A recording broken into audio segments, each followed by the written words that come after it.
J'imagine la peur que vous avez dû avoir cette nuit avec le voleur. Oui, c'est vrai. Mais je vais faire en sorte que ce jeune homme se retrouve devant la cour des mineurs. Moi, ce qui me préoccupe, c'est maman. Je sais qu'elle est du genre à fleur de peau, et bien sûr, avec l'intrusion du voleur, ça n'a rien arrangé du tout. Oui, au début, elle s'est mise à crier comme une folle. T'as pas idée, c'est dingue. Tu te rends compte, aujourd'hui, elle prend le parti de ce gosse. Papa, comprends-la, son traumatisme. Tu ne devineras jamais qui est ce petit voleur. Ah, parce que tu le connais? Non, on ne peut pas dire que je le connaisse, mais... Tu te rappelles quand on est allé au théâtre? Il y avait un jeune garçon qui essayait de nous vendre des billets de loterie. Est-ce que tu te souviens? Non, sans blague, c'est lui? Eh oui. Oui, bien sûr. Ce qui m'ennuie, c'est que... Bon, était-ce une coïncidence? D'abord, il essaie de nous vendre des billets de loterie, et ensuite, il vient nous cambrioler. Oui, c'est vrai, tu dois avoir raison. Je suis sûr que ça n'avait rien d'une coïncidence. Je suis sûr que... Quand il nous a vendu les billets, il savait parfaitement ce qu'il allait faire. Il nous a suivis jusqu'à la maison, et qui sait s'il voulait seulement nous voler, hein? Heureusement que j'avais le pistolet. Enfin, heureusement qu'on l'a arrêté. Je suis sûr qu'il fait partie d'un gang. C'est probablement le genre de type à avoir une équipe pour séquestrer les gens et tout ça. Mais enfin, est-ce que tu crois vraiment que ce garçon est si dangereux? Eh bien, je ne sais pas, ma chérie, mais on ne peut pas prendre le risque. Je vais attaquer ce garçon en justice. Oui, papa, il fait qu'il reste très longtemps en prison. C'est tout ce qu'il mérite. Oui, on ne peut pas prendre le risque. Je ne veux pas de ce genre de gamin ici, dans les rues. Non, non. Je vais faire en sorte qu'il écope d'une lourde peine au tribunal des mineurs. Tu vas voir, petit. Et comment se porte Loupé désormais? Eh bien, grâce au vasodilatateur, elle se porte bien mieux. Oh, Sainte Vierge, merci d'avoir entendu mes prières. La Sainte Vierge l'a sauvé par sa volonté. Et donc le fils de Loupé a apporté l'argent pour les médicaments? Non, son fils n'est pas revenu. Comment? Choui n'est pas revenu? C'est plutôt bizarre. Mais alors qui a donné l'argent? C'est toi, la tasse? Moi, non. J'aurais jamais eu les moyens de payer ça. C'était beaucoup trop. Non, en fait, non, c'est une dame très généreuse qui a décidé de payer tous les frais de l'opération. Vous dites une dame? Et comment s'appelle-t-elle, cette dame? Non, je ne connais pas son nom. Mais qui ça peut être? Dieu a entendu ma prière. Comment ça, ils sont venus en personne? Il a envoyé un représentant. Une femme. Ils m'ont coupé la jambe. Non, madame, votre jambe n'a pas été amputée. Je vous remercie de tout mon cœur. Et Loupé, tu tiens la forme. Où est mon Choui? Pourquoi n'est-il pas avec moi? Mon Choui, où est-il? Et où est mon Choui? Salut ma tante. Salut Bruno. Salut maman. Salut ma chérie. On m'a dit pour ce qui s'était passé cette nuit. Comment est-ce que tu te sens? Comme ci, comme ça. Et pourquoi es-tu essoufflée, maman? Je te raconte. Madame Marina, heureuse que vous soyez là. Monsieur Ricardo est vraiment furieux que vous soyez allé au commissariat. Qu'est-ce que tu faisais là-bas? Je suis allée parler au commissaire Rojas pour qu'il libère Choui. Et qui est Choui?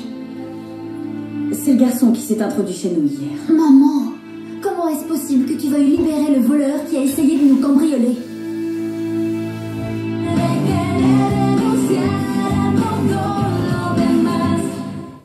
Mais maman, papa a raison de s'énerver contre toi. Je l'approuve sur l'idée d'envoyer ce mec au tribunal. Excusez-moi, madame. Oui, je t'en prie. Oui, ma tante, moi aussi je pense que ce minable doit payer. Eh bien, vous dites ça parce que vous n'en savez rien, mais c'est un jeune homme innocent. J'ai parlé avec lui. Et je le ferai sortir de prison.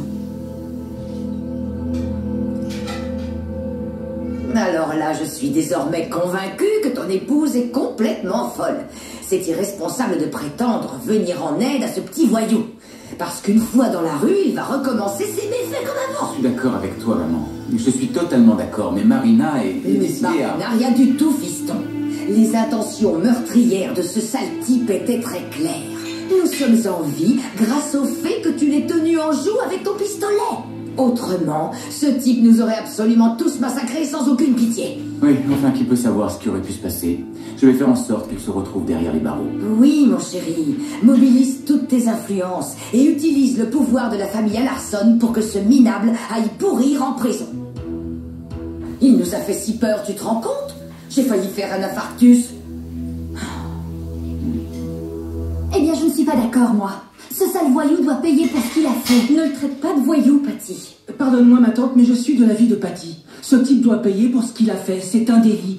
Qui peut savoir ce qui se serait passé si mon oncle Ricardo n'avait pas eu de pistolet? C'est un minable, un délinquant, un voleur, point à la ligne. Ne le juge pas aussi vite, Bruno.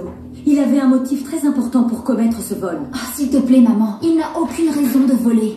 Ce qu'il a fait ne se justifie pas. Écoutez, je sais que dans cette maison, tout le monde est contre lui. Mais vous ne savez pas. Enfin, c'est logique.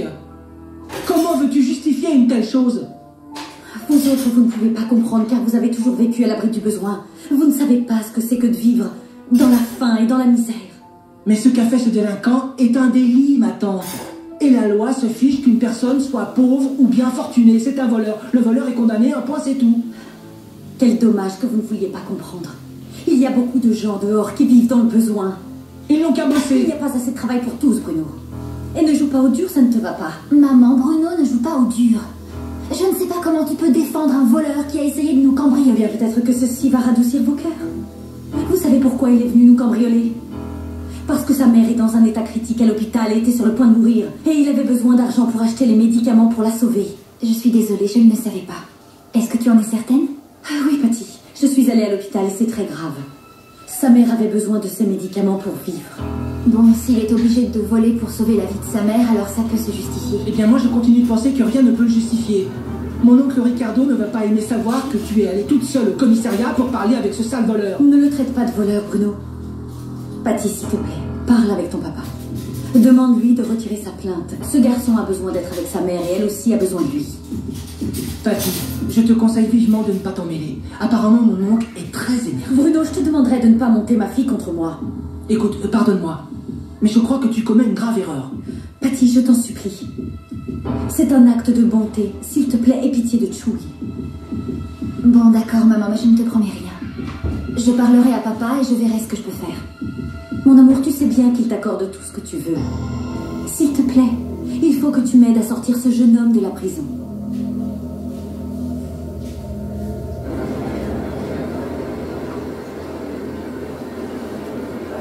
Oh, je suis ravie que vous reveniez demain, monsieur Guillermo. Vous nous avez vraiment manqué. Oui, Laura, j'ai fait signer tous les contrats, donc demain je reviens à Acapulco. Parfait, donc on vous attend demain. Vous aurez droit à un accueil à la hauteur. Merci. Ah, et Laura, surtout n'oublie pas d'avertir Ricardo et Elias de mon retour. Bien sûr, monsieur Ricardo. Oui, je vous souhaite un bon voyage. Au revoir. Ôtez cette pote là! Pousse-toi! Lâchez-moi! Laura, Qu'est-ce qui se passe, Elisabeth? c'est Daniel. Il est complètement libre, il est venu ici pour toi. C'est pas vrai? C'est ma femme! Fermez-la! Fermez-la! Fais-moi un bisou. Daniel, comment oses-tu te présenter ici dans cet état? Quoi? T'as honte de moi? Hein? Enfin, tu es ivre-mort. Sors immédiatement d'ici, Daniel, je t'en conjure. Mais tu es ma femme, je peux venir te voir quand ça me chante, t'as compris? Ça fait 10 ans que tu peux te virer de la compagnie, tu ne peux pas rester ici. Daniel, c'est mon travail, je ne peux pas me faire virer, je t'en prie, va-t'en. Ce que tu veux, c'est que je te dérange pas. Bien sûr, vu que tu passes tellement de temps avec cet imbécile de Ricardo. Va-t'en, je t'en prie, va-t'en. Non, j'irai nulle part. Tu es ma femme, alors je resterai que ça leur plaise ou non. Hein? Ou alors quoi? Tu préfères rester seule avec Ricardo, ton amant? C'est vraiment ce que tu veux, hein? Enfin, voilà. Tu as osé me frapper, je vais... J'appelle la police, Daniel, Ne dis va-t'en. pas ce que j'ai à faire. Sortez-le d'ici. Comment t'oses me traiter comme ça? Sortez-le, Et toi, laisse-moi, gros barre. Sortez-le d'ici. Lâche-moi, je te Calme-toi, laisse. Daniel, Tu vas calme-toi. me payer, Laura. Appelez la police, il le Crois-moi, faut. tu vas me les payer. Faites-les Tu sortir. vas le regretter, Laura. Je vais te tuer. Lâche-moi. Lâche-moi. Excusez-nous, s'il vous plaît, pardon pour l'incident, mais retournez à votre travail. Merci.